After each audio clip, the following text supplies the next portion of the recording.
Para sa iba, isa lang itong panibagong ulat ng balita.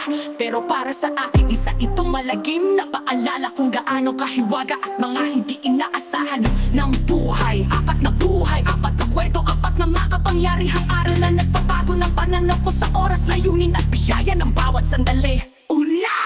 Isang pamilya na matagal nang nangangarap na makalipat sa Yuki. Paulit-ulit silang nahadlangan dahil sa mga responsibilidad, pagkaantala at mahihirap na desisyon. Sa wakas, nakasakay na rin sila sa eroplano, pero hindi na nila narating ang kanilang paroroonan dahil bumagsak ito. At doon ko napagtanto, ang dami nating plano para sa balang araw, pero kung palagi nating ipagpapaliban, ang balang araw ay magiging walang araw. Ikalawa, isang babae na dapat sana'y kasama sa biyahe na late siya. Hindi siya umabot sa check-in ng sasakyang airplane. Nakiusap na pagbibigyan pero tinanggihan, galit, dismayado, pakiramdam na siya'y bigo at talunan. Hanggang sa nalaman niyang ang pagkaantala ay isa palang proteksyon mula sa Diyos na may lalang. Hindi palaging ibinibigay sa atin ang gusto natin, dahil nalalaman ng Diyos na magbibigay lamang ito na suliranin. Minsan ang hindi niya ang dahilan kung bakit tayo narito pa at humihinga.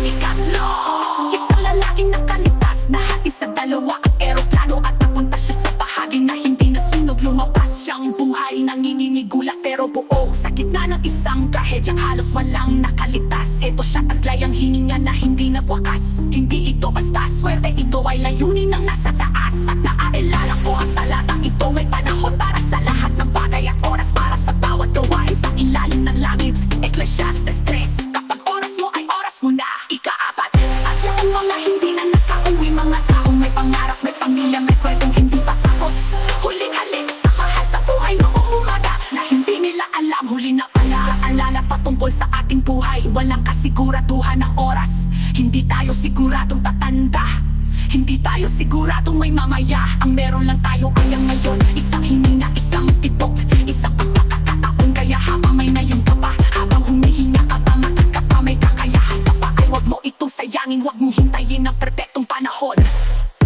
Magmahal ka ngayon, humingi ng tawad ngayon, magpatawad ngayon, mangarap ngayon, magsalita ngayon. Dahil ang buhay hindi palaging may babala, at minsan ang susunod na pagkakataon ay hindi na darating pa.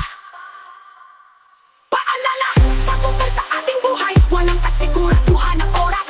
Hindi tayo siguradong tatanda, hindi tayo siguradong may mamaya. Ang meron lang tayo ay ang ngayon, isang hininga, isang tibok, isang pagkakataon. Kaya habang may ngayon ka pa, habang humihinga ka pa, malakas ka pa, may kakayahan ka pa, ay wag mo ito sayangin, wag mong hintayin ang perfectong panahon.